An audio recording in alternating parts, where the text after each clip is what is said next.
we must define our basic terms in common. We asked on Facebook, what is the gospel? And we got a series of very unclear answers. Somebody said the gospel is love. Others said it was simply God's spell, which is the etymological origin of the word gospel. God's story, all of that's true. Others said it was 1 Corinthians 15.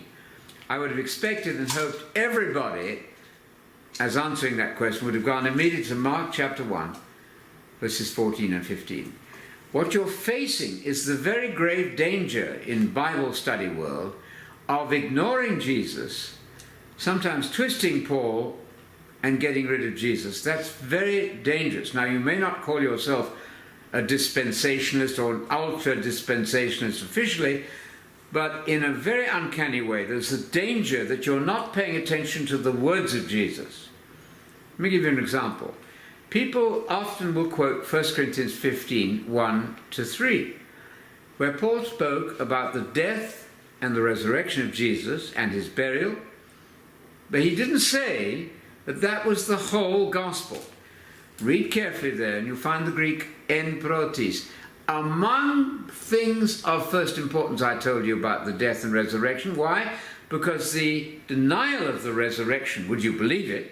Yes, was the issue there. So Paul stresses the resurrection. But if you say the whole gospel is, as Billy Graham said, 3 days' work on Jesus' part, you've made a calamitous mistake, a very grave error. Billy Graham is said to have said that the gospel consists of Jesus doing 3 days' work, to die, to be buried, and to be raised. That is a catastrophic, systematic error, because it denies the teaching of Jesus. You read endlessly in the textbooks about the life and death of Jesus, or about the life of Jesus, the life and the work of Jesus.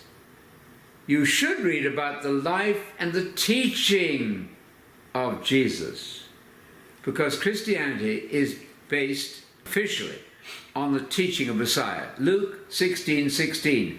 The law and the prophets were until John the Baptist. From that moment onwards, the moment that John the Baptist begins to preach the gospel of the kingdom of God, Christianity begins, and that's where it remains. Paul has not differed with Jesus. He's expanded on some things, got some revelations that went beyond what Jesus is recorded as saying, but he has not in any way altered the gospel. So the correct, and in my opinion, the only correct answer to the question, what is the gospel, is it's the gospel about the Vasilia tou Theou, the kingdom of God, based on Mark 1, 14 and 15. Mark is a smart writer. All of these New Testament writers are very intelligent. They made their key point at the beginning, as we all do if we're good communicators. So, he comes into Galilee and he says, the time is at hand. It's 1 minute to midnight, if you like. Put yourself on guard, because the time has come. The kingdom of God, the Vasilia tou Theou, or the kingdom of heaven in Matthew, exactly the same. Don't ever suggest that the kingdom of heaven is different from the kingdom of God. That is a very serious mistake at a most elementary level. No, the kingdom of God is at hand. They knew what the kingdom of God. It was the time when God, through the Messiah, would reign effectively on earth and successfully. Yes, you can talk about the spirit of the kingdom in advance. All of that I'll agree with. The lifestyle of the kingdom now, marvelous. However, primarily and firstly and predominantly, the term kingdom of God in the Gospels means that future kingdom for which you're praying, may your kingdom come. If you haven't started there, you really have misunderstood the New Testament flat out.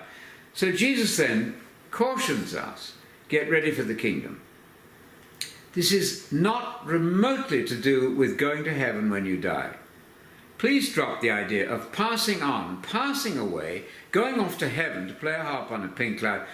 That is to confuse yourself big time when you're reading the Bible. When you die, you're dead. Ecclesiastes 9:5 says quite clearly, the dead know nothing at all. Your child too understands that. There's no activity in Sheol or Hades. Sheol, the Hebrew word Hades, Hades, the Greek word, where you're going at death. Nothing's going on there. No, you are asleep, unconscious, until the moment of resurrection. Without that framework, you're reading the New Testament and the Old in a fog. I don't recommend that. Don't teach your children mistakes such that you are fully alive and well the moment you die. You're not. You're waiting for the resurrection of the dead, which will happen at the single parousia, second coming, the last trumpet, the arrival of the kingdom of God. The last thing that Paul said to Timothy, he said, I solemnly testify to you. Paul's last ringing words to Timothy in 2 Timothy 4:1, I solemnly declare to you as gospel the coming kingdom and the arrival of Jesus Christ. That's the heart of the gospel, including, of course, the indispensable death and resurrection of Jesus, which make all that possible.